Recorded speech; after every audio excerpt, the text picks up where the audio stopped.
Very Margaret, Aoife, that was lovely. Okay, so my name's Michelle Brennan, and on behalf of Sligo Library, I'd like to welcome you to this March edition of The Word, live online at Facebook and here live in Sligo Central Library. And this is an association with the BA in Writing and Literature at ATU Sligo. We're delighted tonight to have Manchán Magan as our guest for March. Manchán Magan is a writer and documentary maker. He has written books on his travels in Africa, India and South America, and 2 novels.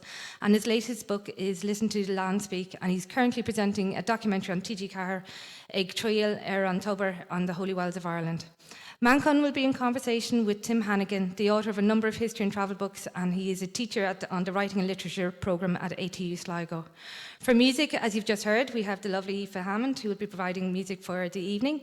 She's a singer, composer, and multi-instrumentalist based in Leitrim, and was awarded the Leitrim Artist of the Year in 2023. So we're delighted to have her join us. I was going to invite you to join our open mic, but our open mic is well and truly full. But you are invited to join into the Q&A section, which will be taking place after Tim and Manchán have finished their conversation. It's a busy night tonight, so I'm going to hand you over quickly enough to Tim to take over, and Gura Market, and enjoy.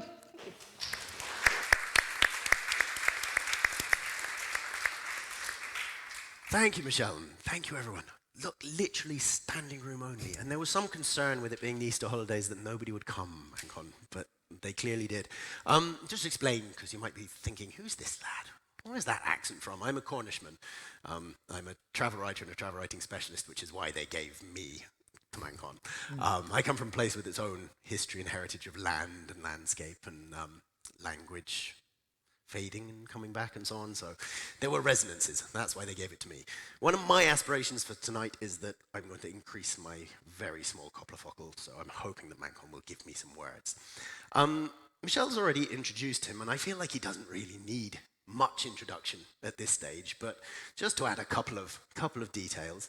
He's been around for a good while, has been a travel writer in the first instance, a presenter of travel documentaries, more than 70 of them, remarkably. Currently on Tijicaha, pottering around Holy Wells, and with another televisual journey in the offing, apparently. Author of 3 travel books, a couple of novels, various other things. But I think it's fair to say that he broke through into the stratosphere in 2020 with 32 Words for Field, which I'm sure everyone has read. And more recently, listened to the land speak. He was described in a recent piece in the Irish Times as a Birkenstock-wearing beacon of love, courage, and curiosity, which I thought was just the most lovely line. So Manchán, thank you for joining us, and thank you, Tim. And welcome. I'm going to get you to give me a word before we actually begin. Can you give me a word, please? Yeah. Forcamás.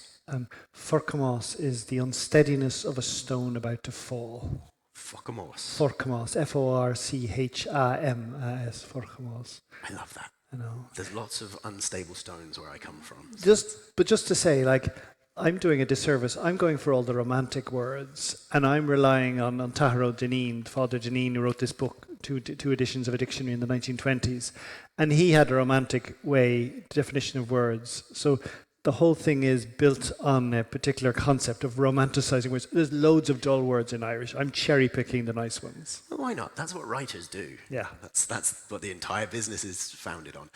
On the subject of writing, thinking about the places you wrote about first were not here. You grew up in Dublin, but you had these 2 poles, Dublin and the Kerry Gaeltacht. But as a young man traveling, you didn't go west. You went east. Mm-hmm. You went to India, and you've traveled all around the world. What were you looking for out there, and did you find it? Yeah. I was looking for something that made sense. So life in Dublin, in Donnybrook, in Dublin, didn't make sense to me. And so I decided I was going to go away at the age of 18 or 19. And it was an act of desperation. It wasn't an act of bravery. It was just trying to make sense of the world. And I saw on the back of The Guardian, or one of these newspapers, The Observer, Sunday newspaper, this little ad for an overland truck that would bring you to Africa for 6 or 7 months. And I thought, if I go to another world or another culture, it might make sense. And we left in November in 89. And the minute I stepped off the Mediterranean coast, stepped off the Costa del Sol, arrived in Morocco, and there were people there dressed in jalubas and in traditional Berber clothes, like the images I'd seen in the New Testament stories that we had in school, like from Jesus' time. I thought, that makes sense to me. This is a world where people just sitting on a mountain, minding their goats, minding their sheep, roasting a goat they just killed by the fire. Somehow that made sense to me, and nothing else had. And when I say it didn't make sense to me, that's sort of a sad thing. It means I was one of these isolated loner kids who just didn't fit in, and that's fine when you're a kid because you can just be out among your herbs and your trees. But when you're 16, 17, 18, that translates to depression. It translates to social isolation. So it was really, I thought, at any point, I could end up in an institution unless I find a way of fitting into the world. And the moment Africa just opened its door from Morocco on, going down into the Sahara, down into West Africa, into Togo, Benin, Burkina Faso, and then into mainly the Congo, I thought, this is a world that's alive, that's vibrant. And I had got the bug. So, I did try to go home after that because I promised my mum, my dad had just died, and I promised her I'd go back and do a degree and finish my degree in college.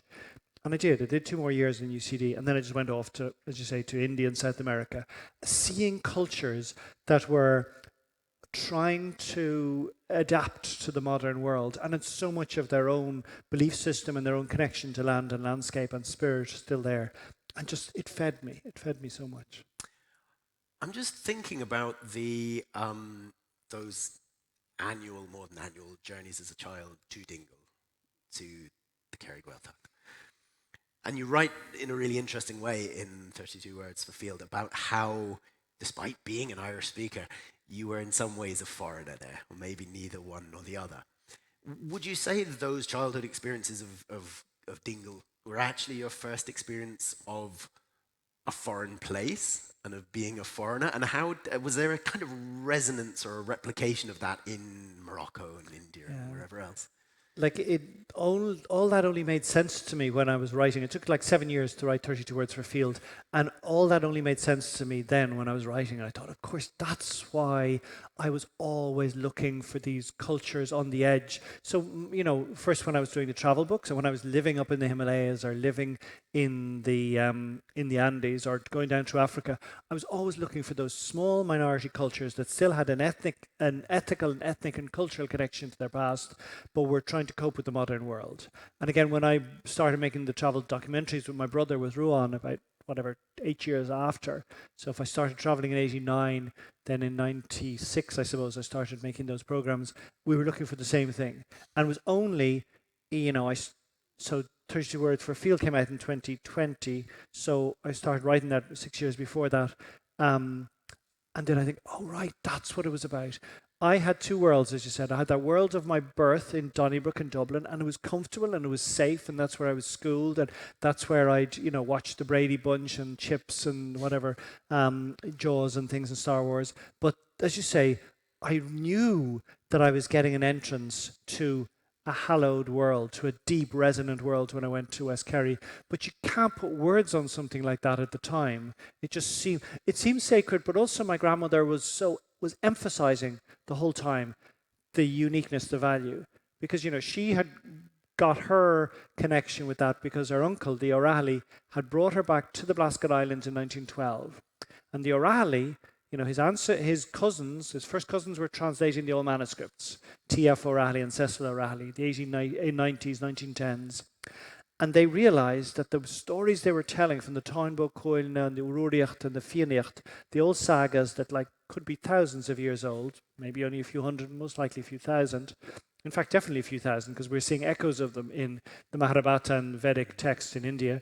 But he was realizing he was seeing remnants of that on this Blasket Island. So the O'Reilly and his 2 sisters, my great-granddad and my great-grandmother, were telling my grandmother that. My grandmother then, for her, Marshturchi flash day, God's heaven was the Blasket Islands, a culture that in one way had never changed. Actually, the Blaskets weren't occupied until around the famine, but the culture of the mainland of West Kerry moved out to the Blaskets. And so she was telling us, Manchán, do you see how pure this is? Listen to how this person says the thing. Listen, watch how they talk about the sun. Watch how they talk about herbs in the tree, in the plants. So I heard all of it, but of course I rejected it, as we always do. She would be bribing us with sweets and with money for every phrase or every insight I would remember. But you immediately turn your back on that and just go back to Jaws and Star Wars. Yeah, possibly. There's some big sharks off Dingle, though. You did write books about foreign places. Those were your beginnings as a writer. And it's only relatively recently that you have, although you have this kind of status of man of the land, it's only relatively recently that you have, in a fully committed, concerted way, kind of turned back to that in terms of your output. You've been physically living in where you live for a long time. As a travel writer who's used to writing about places far away from your main intended audience, what are the shifts and what are the changes, and are there any challenges when you suddenly know that I'm writing a book about Ireland that is mostly going to be read by Irish people in the first instance, rather than a book about India that's going to be read by Irish people in the first instance? Well, just first, that idea of,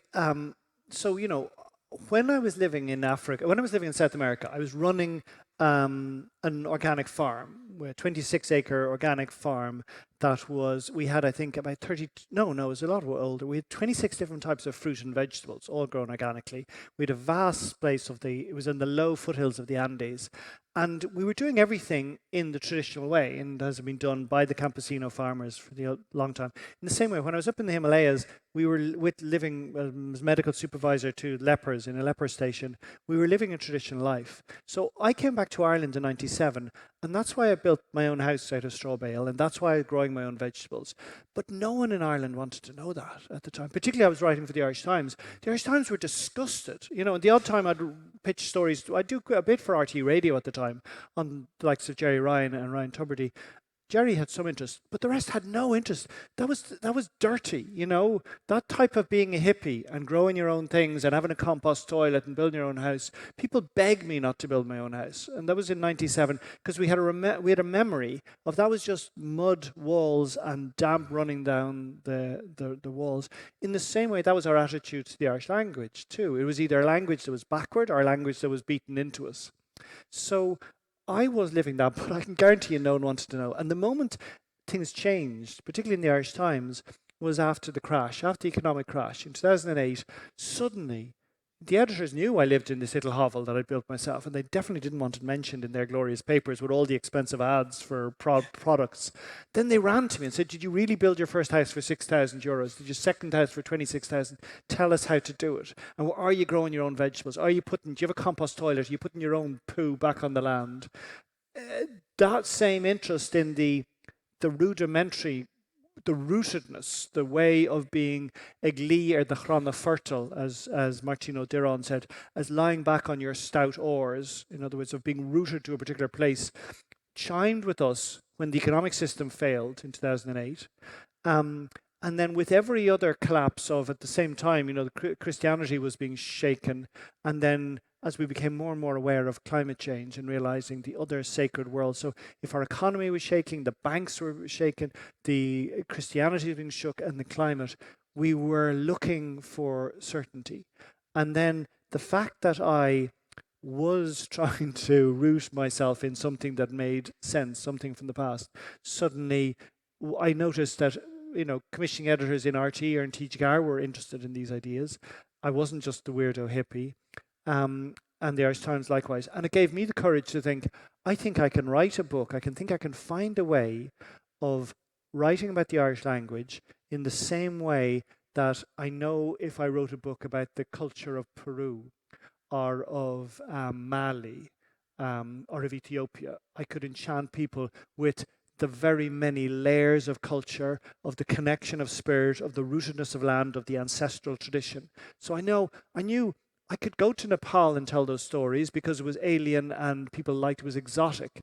But I thought there must be a way that I can write about the Irish language, because there had been many books about the Irish language, or at least many articles, but we all said the same things. We all said that, it is no use in the modern world, it was beaten into me in school, Peg's hair is this. We repeated the same. And I thought, let me try and write about it as if the years of a travel writer, of trying to write about it, trying to make someone fall in love with a culture that is deeply rooted in land, in ancestry, in lore. That was the device I was trying to do. And it worked. My next question was going to be, why do you think 32 Words for Field took off? It's 4 years later, and it's still sitting in hardback on all of the bestseller shelves. But I think you've kind of answered that. So I'm going to sort of segue from that to something else. And we were talking about this earlier. Around that same time period, around 2008, and it is specifically England, it's not even Britain, there was the beginnings of this upsurge of books about land and landscape and nature. Robert Macfarlane would be the best known figures, but many, many others. And you go into the bookshop there for the last 15 years or so, there's a whole wall full of woodcut covers, journeys in search of curlews and badgers and whatever else. What you've said fits with the timeline of that and the reasoning for that, but it does seem like it's been a lot slower here for that to surge. I mean, there's Kerry Doherty's book, John Connell's book's a little bit in that zone, and then 32 Words to Field and Listen to the Land Speak, but it has been slower to fill a shelf, to fill a section in the bookshop here. Why do you think that is? I think it requires society to have reached a certain level of economic comfort and almost development for us to get romantic about the past, for us to have the time to appreciate nature. Like, you know, you go down to the, what's that bird sanctuary south of Spain, beside Seville, anyway, Doñana National Park, and you'll have so many English bird watchers. Or you go to any place, go to an African safari park, they'll tell you they never see Irish people. The idea of us going on holiday to see nature, we didn't have the luxury to do that. You know, we've been I came out of school in the 80s. I went to college in the late 80s. There wasn't a job in Ireland. The only option, I went to Germany and worked in supermarkets, hypermarkets. That was the only option. So we emigrated. We didn't have the luxury of thinking we could look at a plant and a tree. And the people in West Kerry and West Cork and Donegal who were still stuck to land, they were happy. They were not so happy. They would stand looking at the different birds, noticing the seasons, because they were rooted in that tradition, and the alternatives hadn't been offered to them. They felt they were still like. I remember the sense in West Kerry where the bus would go to London, Moran's bus, once a week, and if a girl got pregnant or if a boy was drunk and got into trouble, the only way out was to get that bus. There was one way out. You went to London. It was a real sadness. There was a lack of freedom. So once you do have that lack of freedom, you're not in a position to romanticize, as I do, you know, the sunset or the birds or the seasons. I think it requires a certain amount of prosperity. And what happened, that moment in 1996, 95, 96, when Ireland suddenly began to get wealthy, when we had the beginning of the economic boom. You can, you know, choose your year when it happened, 94. But particularly when the Irish pound reached parity and then went over the value of sterling, that was like a mind, you know, meld for Irish people. And that's when, 96 is when Michael D. Higgins and Fianna Fáil at the time, Labour and Fianna Fáil decided, okay, we're now awash with money for the first time ever. We need to set up Telefís na Gaeilge. It's always been, if it's going to be on our watch that the language dies at a time where we actually have money to do something about it. And so they started, you know, putting out Scooby-Doo in Irish and SpongeBob SquarePants. And we suddenly were able to see our culture in this modern, cool, and Telefís na Gaeilge, or TG Car, was cool. It was presented, in a cool way, in a modern way. And it really began the whole process of us realizing, no, we're not just poor and backward. We're not just preparing our children to emigrate. We can be proud. And that made us look, I think, at nature and our lore and our myth for the first time in a long time. I mean, like, it's interesting. There had been no good retelling of our myths in Ireland, really from Lady Gregory, until Mary Heaney in 1994, 96 came out with Over Nine Waves. And like there had been retellings for children or for schools, but these simplistic versions of it and watered down versions. But it was at that time, Seamus Heaney was riding high. You know, people were people were seeing the Irish culture again as a high mark.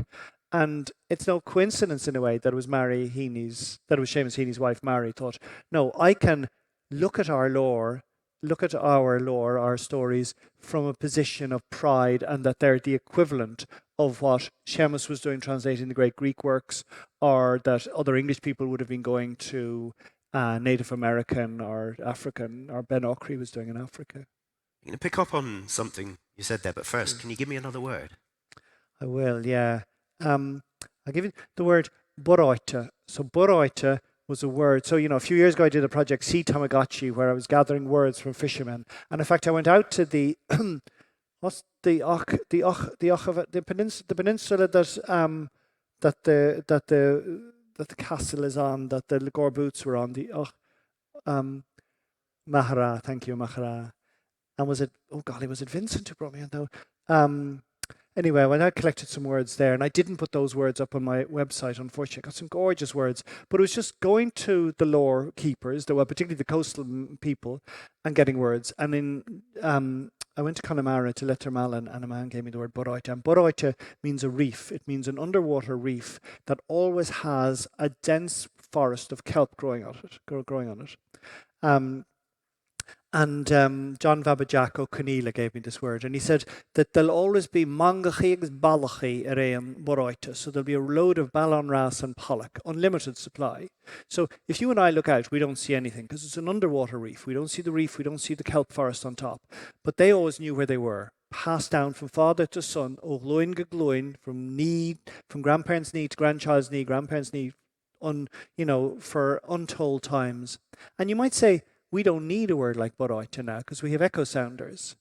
But as Jean Vaba says, who knows how long we're going to have that type of machinery and technology, It could just be one satellite wiped out and it's gone, but they still know where the Boroiti are. So these words aren't just romantic ideas from the past. They're actually useful utilitarian tools that make us live in a sustainable way on this windswept rocky island. I'm going to give you a word now because you mentioned ballon wrasse, fish that would be found in a Boroita. Wrasse is the Cornish language's contribution to the English language. No. It's witch. It's rach, actually. There you go. Whoa, interesting. Yeah. Give me a Cornish word. Repay the transaction a little bit there. The question I was going to pick up on, you mentioned all the children's retellings, and you mentioned Lady Gregory. When we're dealing with lore, with folklore, with traditional knowledge amongst some of the people you travelled through earlier stages, we are dealing with virtually entirely oral traditions.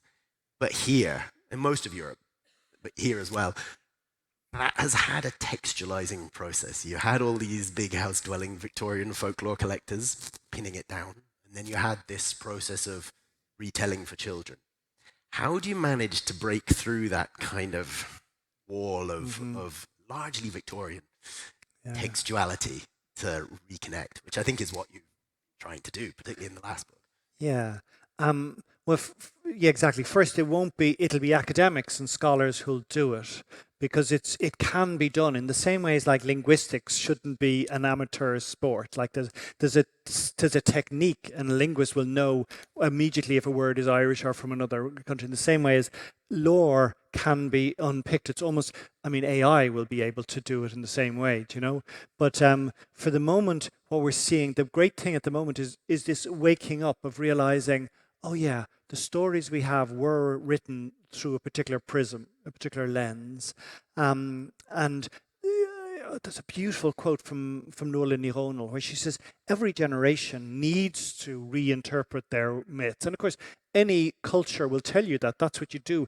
A myth is a multifaceted prism, and you will see the light will come through it for what the needs are of that society at this time.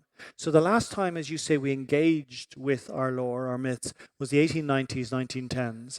And there was a need. The culture suddenly woke up. I would now say the goddess, I would say the land woke up and said, this culture will be wiped out unless we preserve what we have now. And so she came back, it came back, the knowledge, Hána sí Cuathí Féin, she rose up and was interpreted by, as you say, mainly 19th century male antiquarians, often non-professional, often people who had a business interest in something else and it was a hobby. A lot of it was badly interpreted, but not all of it. And it wasn't just men. My great-granddad, Cecil O'Reilly, translated the Town Book Coilne. She was a woman, but I knew her well in the 70s. She was raised in a Victorian mindset, definitely an Edwardian mindset. So she would not have been questioning the male bias in all these stories. But it's only us as we're growing up, we're realizing we know our stories a bit from school days, but they're all about Cuchulainn and Finn McCool. And but yet we look at our landscape and it's all about the goddess. Every single big important place, whether it's Awan Macha with Macha, or Tara with Te, or the whole Éirinn itself, Éireadh, the goddess Éireadh, this goddess of the land, or Anya down south, or Banba, or Fola, everything is about the goddess, or Queen Maeve here, But that was all covered over with this nice, neat story of these testosterone-filled men. And it was highly appropriate and correct that we did that in the 1890s and 1910s, what we needed to do was we needed to fight. We realized there was a stranglehold on our culture, and had we not got out, we could have chosen peaceful methods or violent methods, was always that choice. Had we not anyway stood up to that might, we wouldn't have a culture, we wouldn't have a language today. So you needed strong male figures, not even male, because the few female figures we have are equally bellicose. You know, whether it's the Pirate Queen or Queen Maeve, they're all these. They're almost as strong as the men. But what's lovely, and that was right, you know. But what is beginning now is we're beginning a new version, is reinterpreting the stories. And tragically, like, I used to tell these stories, and like, for me, it's a great honour to have Marion Dowd here. I often refer to what she's doing in terms of making us see our Neolithic and Bronze Age and our archaeological side from an entirely perspective. One person is almost rewriting who we are. But there was one woman in Ireland who I found mentions of her in a book, Marion Dean. And Marion Dean was in the last 10, 15 years, was taking her own myths, taking like the births pangs of Cuchulainn and realizing like Dachtira. So there's a beautiful story about the king is going out hunting, and he sees these geese or swans with silver chains between them. He follows them to a house lost in the wilderness, and there Dachtira there, she mates either with Lugh, with the sun god, or with this farmer, and gives birth to Cuchulainn. But Marion Dean looks at her and she says, yeah, but Dachtira says it all. Dachtira, good land. It's all about the son, Lugh, marrying or having intercourse with Dachtira, with the good land, and giving birth. It is a mythological story like you might find in Africa or South America. It's nothing to do with just Cuchulainn and, someone in a chariot. And I'd be telling people this, and I could never find Marion's books or anything else until about 6 months ago. I gave a talk, and someone said, "Oh, like I'm Marion's niece," and I realised she's Seamus Dean's wife. She had taught me in school. I knew her all my life. I'd never guessed it was the same Marion Dean. And she said, like, she's very sick with cancer. So I went to see her, and I interviewed her, and then she died 4 weeks later. But there's a whole new generation, I'm hoping, of women particularly, but just young people too, ready to reinterpret the myths. And when they do, we're going to see whole other elements. Because even if you wake up even if you look at our place names, you'll begin to see the goddess. You'll begin to see female undercurrents. If you re-look at the town book Cuchulainn, it's not about Cuchulainn. It's about these wise women telling the men to take one path and the men stubbornly going the other way at every time. So yeah. There's a question I was going to ask. It's nice. You just always anticipate the things I was going to ask. But I will mention it because I think it's something you're very conscious of, and what you've just said speaks to it. It's the danger when we talk about land and language. Tir hatavas, as it would be. Very close to blood and soil. What's the second Cornish again? Tir hatavas. Wow. Tavas is tongue.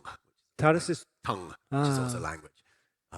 Tir is virtually the same. It's very close to blood and soil, and this stuff, mythology, an indigenous language. I know you avoid the word indigenous. All of that stuff can be, and often is, in places retooled for negative purposes. And I think all that stuff about the goddess is potentially a way to inoculate this stuff against it. But do you have something to say about that? Yeah, so you were talking about the big movement of travel writing in the 80s, and then this nature writing, and I see my work it's not really nature writing, it's falling into a new genre of books, and one is Robin Wall Kimmer's Braiding Sweetgrass, which is looking and realizing the lore in the indigenous culture of Native America and how resonant it is. And in terms of Aboriginal Australia, the work will be done by Tyson Yunkaporte, an amazing, groundbreaking book called Sand Talk. And it was Tyson said to me, he has a podcast called Others, and I was on his podcast, and he was the one who first alerted me. He said, Manchán, you're lucky your book hasn't been published in America yet, because it would be grabbed by white supremacists, by MAGA hat-wearing Trump supporters, as defense for why there is this pure stream of Aryan exceptionalism. And he said, like, you need to be really careful what you're saying. And I said, well, the more I emphasize the goddess, the white supremacists are not going to like the fact that actually our story is about the goddess. It's about the land, the wells being vulvas, the rivers being great birth canals, the cairns being entranceways into a womb. So the more we emphasize that, again, but from a historian or an archaeological, archaeologist, they'll say, yeah, but when was that era? Because we know there was the Christians, and then there were Druids before. Like St. Patrick is constantly bounding on about Druids, the male Druids. He wasn't challenged by strong matriarchal figures. Now, there was definitely an undercurrent of women's knowledge in that book of the cures in Ireland. The women's knowledge that was there, the herbal knowledge, Cures of Ireland by Cecily Gilligan, who's here. But that was undercurrent, that was hidden, just as the women's knowledge in so many cultures was underground. But it was there. But there must have been a time, if everything is about the matriarch, there must have been a time where there was this matriarchal power. But in what timeline? You can't see it in the Iron Age. It's sort of hidden. You don't see in the Bronze Age.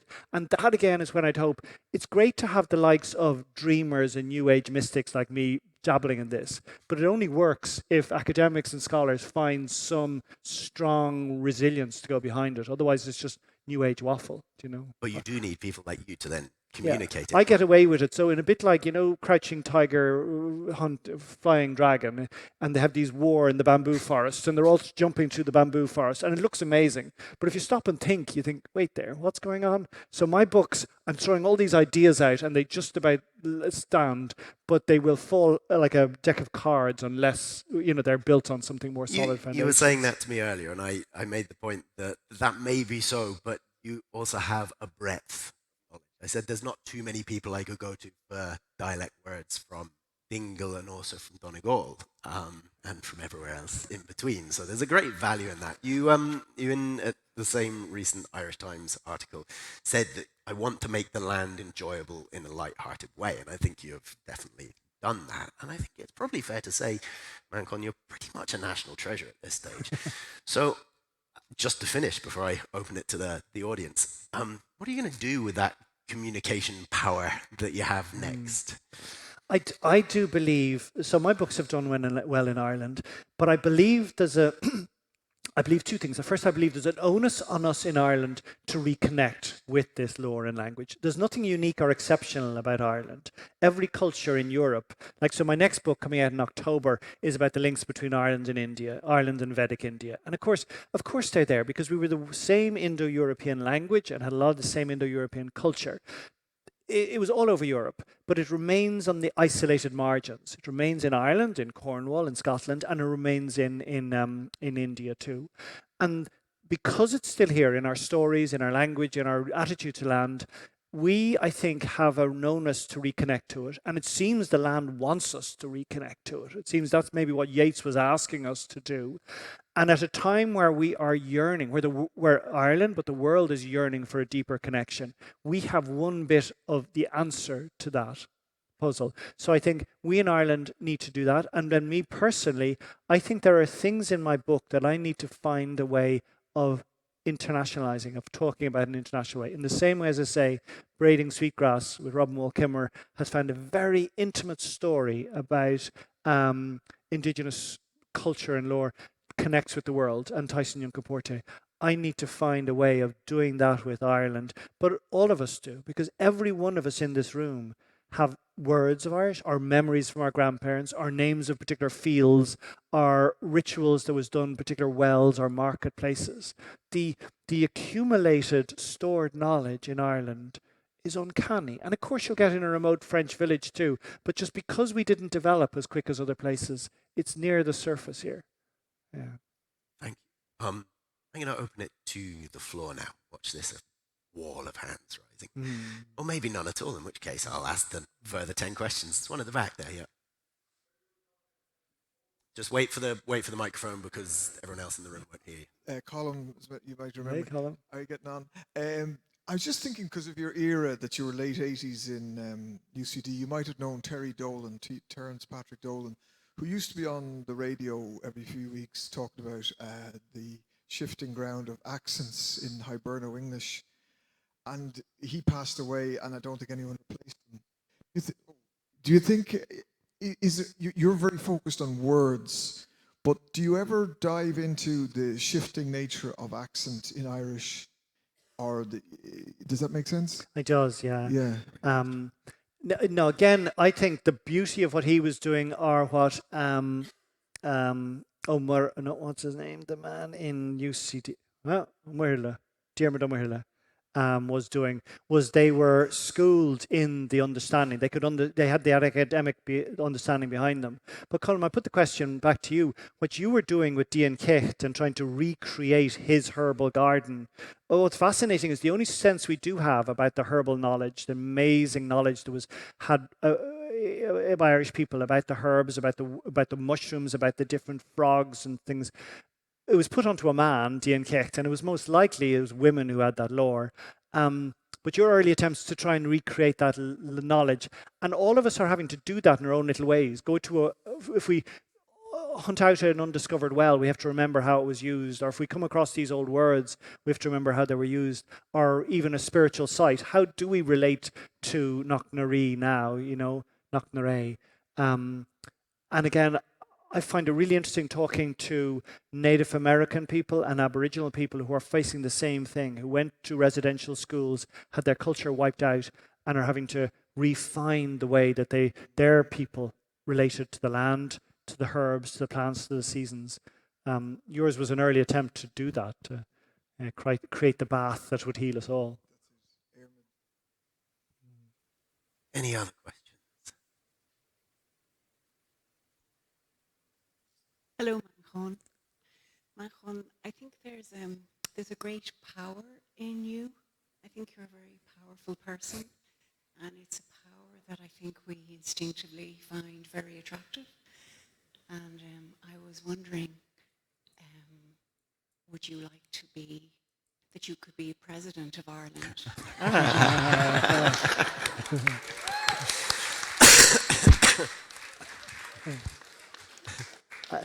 Like, something will have to happen. I promise I'm going to get cancelled very soon. Like, because I'm spouting all these lofty ideas, but my mind is in the 1970s. I had that book out last year, Focal Naman, Women's Words, Words for the Women, for the Woman's Body. And the front cover that I was going to cover was totally inappropriate. So what's going to happen, I have a few years that I can get away with talking about goddess things. Very soon I'm going to have to shut up. There's women in their late 20s and early 30s whose insights, our intuition is so much more profound than my brain is capable of. So, well, I just sow the seed of thought anyway. Thank you so much. I appreciate it. I just have two wonderings, and there's no coherent strand in them. Maybe you could extract a coherent strand, but it's of such critical importance, the work that you're doing to save all these words. But how naturally that we never learn words in isolation. We learn them in a context. And with that comes an emotional intelligence. And so I have a wondering about the loss of emotional intelligence when we're learning words in isolation. Mm-hmm. And I know, and then the other wondering I had was, when I finish the course I'm doing, I hope to start learning Irish. One of our lecturers, Keith Hopper, introduced us to Roland Barthes, the literary theorist, and he spoke of the rustle of language. And I love that expression, and I think that I feel that rustle and I imagine, or I like to think it's in my DNA when I hear Irish being spoken. And I do speak Spanish fluently, and I remember that I felt differently when I was speaking Spanish. And I was wondering if you could tell us in what way you feel different. You're a different Manchán when you speak Irish. Thank you. Yeah, I totally agree with you. And so, I had a one-man show, Gaelga Tamagotchi. I'd give out words to people and they'd come, or even my Instagram account. It's such tokenism, just giving out individual words. And one nice thing in 32 Words for Field was I think I captured that. I mean, I have these lovely choice, sexy, romantic, evocative words. But really, I think I'm trying to convey in the book that unless you understand that when you say town or town cliana, particularly in Irish, you're tied into a whole concept of a supernatural wave that actually could echo back to glacial times, or that you say she guiha, gust of wind, that you're imagining the fairies blowing through. So there's all of these worlds and consciousnesses within individual words. So I so agree. And unfortunately, every system of teaching Irish is is only at the moment, it's like it's translating Irish to English and Irish to different languages, that very reductive way. And in fact, I'm working on an online course called Skull Scarta that's trying to get that more immersive course, because some much of us feel we want to go to Holy Wells or go out to the land or go to an Oakwood or go and learn Irish, but then we go and we're being taught grammar, and we thought, no, it's not about grammar, it's about reconnecting to our soul. So we need to find ways that emphasize all of those things, as opposed to, from what it feels to me, it's really weird, it's really interesting. Like we have a house still in West Kerry, the house my great-grandmother built in the 20s. And if I speak English there, my partner speaks English, and if I go down there with her and she speaks English, I sort of don't feel good in my tummy. I just don't, because first, logically, every word you speak, every word of Irish you speak in the Gaeltacht, you're weakening the Gaeltacht. And what's so unique about the Gaeltacht is that's where the story is kept unbroken. As Tim was saying, our stories came from 19th century translators and from Celtic monks, but in the Gaeltacht they didn't. They were passed down directly for thousands of years. And so when I speak a word there, I'm weakening that.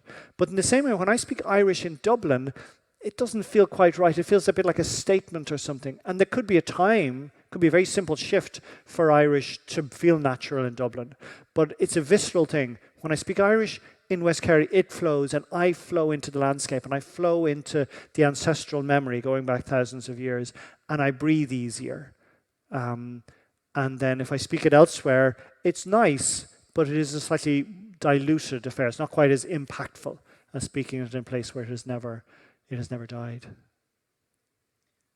was going to say I have time for one more question. So I think the hand at the back I'm looking at there was the first one I saw up. Yep, that's it. I'm from Dublin, and I was thinking of something, and then you kind of mentioned a little bit of it there. I grew up in a very anglicized kind of community there, especially from a working class community where there's no time to think about the beauty of Ireland or the beauty of language. And I was wondering if you had any sort of advice to give to an individual or a community in inner city Dublin or working class communities that they don't see the beauty in Ireland. Mm-hmm. What would your advice be to capture that again? Yeah, because I'm working now more with Aboriginal people in Australia, and then these deeply traumatized Tsleil-Waututh and Duwamish people and Musqueam people in Western Australia, Western Canada, and these Cree people in Alberta, and they're all saying you just need to get people out onto the land, and we all need to. I am so in my mind, I'm a product of the college and the school I went to. I'm so limited in my thinking, and it's intimidating for me to go in the land. But I think we all know when we go on the land, when we go swimming, and that was what we all did in COVID, and that's how our minds shook up a bit and opened. I think it opens doors. And an easy way of one way of describing that is the goddess, the land. Some force in the land wants to awaken us.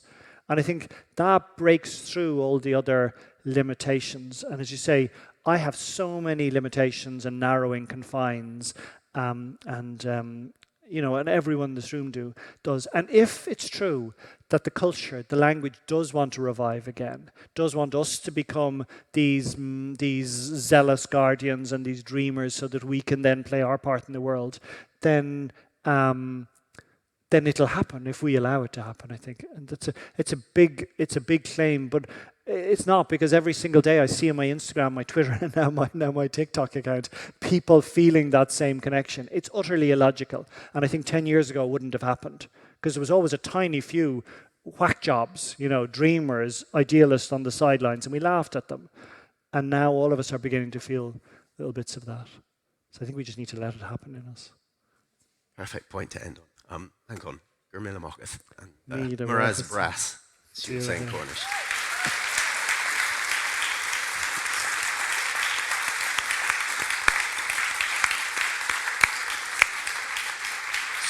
So we'll go back to Aoife for a final piece of music, and then it's an open mic, which we're dealing with, and I'm sure people will be able to catch on before you.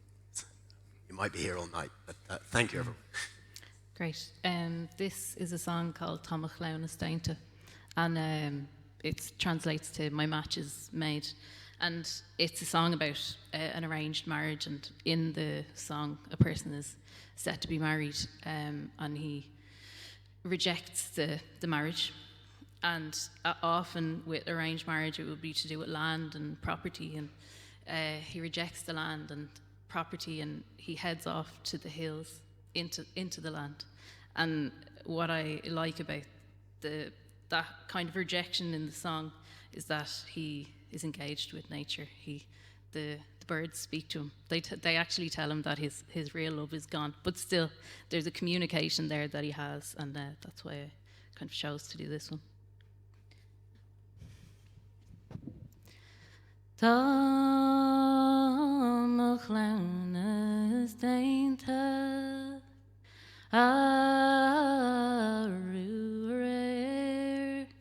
Ni Nagadanin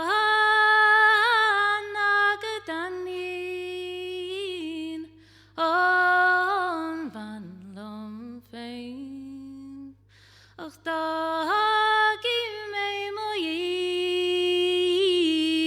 Agus Imoy Melum Fein Fod Na Gwilta Queerach O Diary Melum Fein Gauribla Is for Michelitir O Movila Gra Smallin is on Londovera Gurrig Machra Harsala O Shumish Sir Agus Shumish Shir Shumega Kirky Agus Strad of Valyachli Achani me Machalindas Ni Akamishriv She Yog a dog Machri Rata.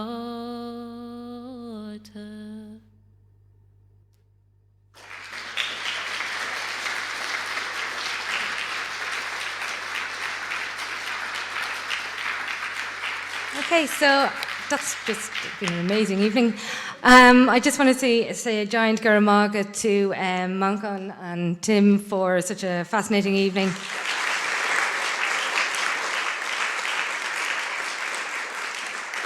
For an engaging conversation, and as well to the audience for a Q&A. I think we could have had a lot more if we had more time, but we're running out of time. But it was a really good evening.